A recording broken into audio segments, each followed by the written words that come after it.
Okay, everyone, welcome. This is Wager Detective here, 4:13 p.m. here on November 11th, 2025, and we're going to cap this Kent State versus Akron game going on tonight. All right, let's take a look at what Kent State has done this year. They're 3-6, but if you look at it, they have played a tough schedule. Let's get into the coach here, Mike Carney, his first year at Kent State. He's got his team at 3-6. Not a great year, but if you look at who Kent State has played, let's take a look at some of these teams. They played Texas Tech on the road, Florida State, Oklahoma. It's going to make some of the numbers that you see look a little skewed as far as their year-long results. They beat UMass, they lost at Toledo, and then their last 4 weeks they've been winning, losing, winning, losing. Last week they played at Ball State. They lost that game. Let's take a look at what they did last week. They were 15 for 28 for 54% in the air, 212 yards. They didn't get in the end zone once, which was a far cry from their 7 touchdowns the 3 previous weeks. They have 13 passing touchdowns on the year and 6 rushing. So they're more towards the passing game than they are the run. And we look to see what they do. They do have a couple rushing touchdowns in the last couple weeks, so they're starting to get that going. It looks as though they have 9 turnovers on the year, 5 of them interceptions, 4 fumble losses. And let's take a look at what teams have done against them. They've given up 20 passing touchdowns and 15 rushing. You look at here, 8 of their rushing touchdowns against their defense came in one game against Florida State at Florida State. But outside of that, they've only given up 3 rushing touchdowns in the last 5 weeks. Okay. And they're coming off the loss at Ball State. They had no turnovers in that game. Actually, their last 3 weeks, they haven't turned the ball over at all. So they're getting better. That was their opponents. In their last 3 weeks, they've turned the ball over. They turned the ball over 2 times in the last 3 weeks and only 2 times in the last 4 weeks. So they're getting better there. And then you look at what they haven't forced any turnovers in the last 3 weeks. But they do have, their defense has forced 6 turnovers on the year. And but they haven't done anything recently. So you're going to want to try to do that. They are playing a little bit better this year than they have. Now I want to take a look at the splits. You look at what they've done and who they're playing against. You look at in the ACC, teams are passing for them again when they played that one game against ACC, 163 yards in the air, only 43 yards on the ground. Their biggest hiccups defensively have come against the major schools. So we got the defensive splits for Kent State here, and we look, and all the metrics of all the teams that are doing good against them are ACC, Big 12, and SEC. I mean, you look at yards per game rushing. They gave up 498 against Florida State, 230 a game in one game against the Big 12, against the Oklahoma, and they gave up 185 on the ground versus the SEC. I mean, look at the total yards: 775 against the ACC, 601 against the Big 12, and 355. Now, if we take that away and we look at what they have done against their own conference, the MAC, those numbers drop significantly. They're only giving up 62% of the passes that are thrown against them for 253 yards. So, and then on the ground, that 125 rushing against on 37 attempts is, I mean, they're only giving up 3.4 yards a game against MAC opponents this year.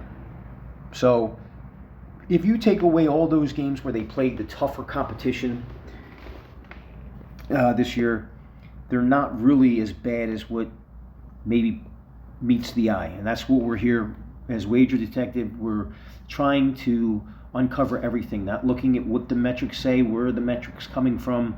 And that's what you're doing when you go on this journey with Wager Detective, right? Okay, so let's look at what they've done on offense. Drew DeShields, 11 touchdowns in the air to only 2 interceptions. He leads the conference in 8.79 yards yards per catch, adjusted yards per catch, and 14.1 yards per catch leads the conference. So it's pretty solid numbers there. If you look at what they do on the ground, like I said, they only got 6 rushing touchdowns. Drew DeShields has 2 of them, and then a few other players chipping in for a run apiece. Through the air, Cade Wolford, 6 touchdown catches, 426 yards receiving. Pretty solid numbers there. And then you got Deshaun Martin, he's got 2 touchdowns, 293 yards receiving on the year, for a total of 19 touchdowns from scrimmage for them, for Kent State. Defensively, they got 18 sacks on the year, 2 fumble recoveries, 4 interceptions, and 51 tackles for loss. Okay, we look at their kicking game. Let's see what they do there. Okay, Will Hrzerko, 21 for 21 extra points, and he's 5 for 7 for field goals, for 71% there. So you look at this team, they're not having a great year, but they had some tough competition. Let's take a look and see what Akron has done. Okay. Akron this year, coached by Joe Moorhead. Joe Moorhead used to be the Mississippi State coach for 2 years when he started his career, and he's been with Akron for the last 4 years. At Akron, he's got a 12-34 head coaching record for 26% win rate. Okay, let's see what Akron's done this year. Okay, take a look, and if we look at what they've done in their schedule, I mean, they have the 133rd toughest schedule in the nation. I mean, they're 3 short of having the worst SOS, strength of schedule, in the nation. And they played Nebraska. That's their toughest game on the schedule, and they got absolutely crushed, 68-0. We look at what they do in the air this year. They got 16 passes for touchdowns, and they got 8 on the ground. 3 of those 8 touchdowns came last week against UMass, which we already know what they're about. They're 0-9 on the year. So if we look at 0-9, 5-4, and then 4-5. Last 3 weeks, we're not really seeing, and then you're coming off that big win against UMass, which really doesn't tell a lot. They did pass for 230 yards, and they ran for 181.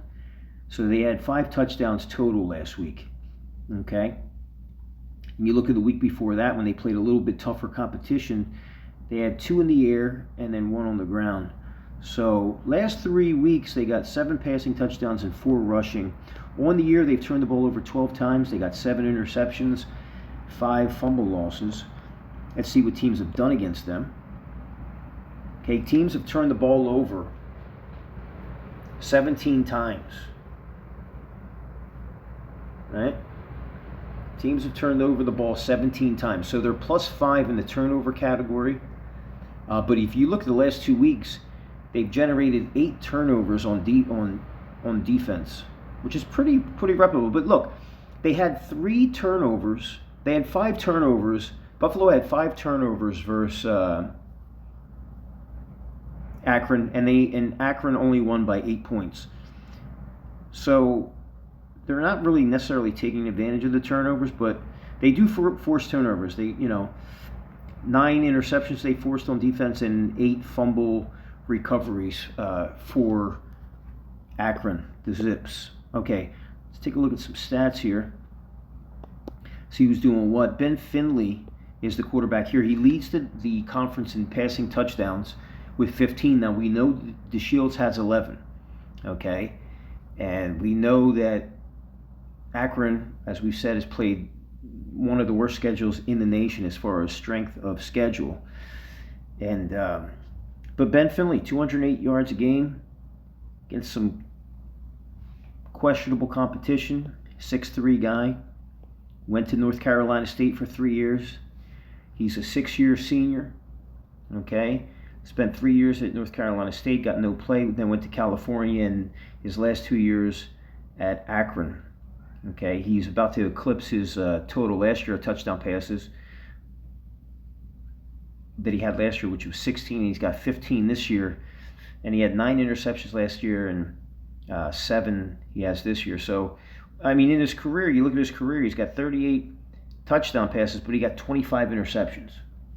Maybe not a threat playing a team like Kent State because they only got 3 interceptions, but he can turn the ball over. We look at what they do there, and then running the ball, Jordan Grant, the running back's got 5 touchdowns. He leads the team there. And if you look at what he leads the conference in attempts and rushing yards. So Jordan Grant's going to be a guy that they're going to want to keep an eye on.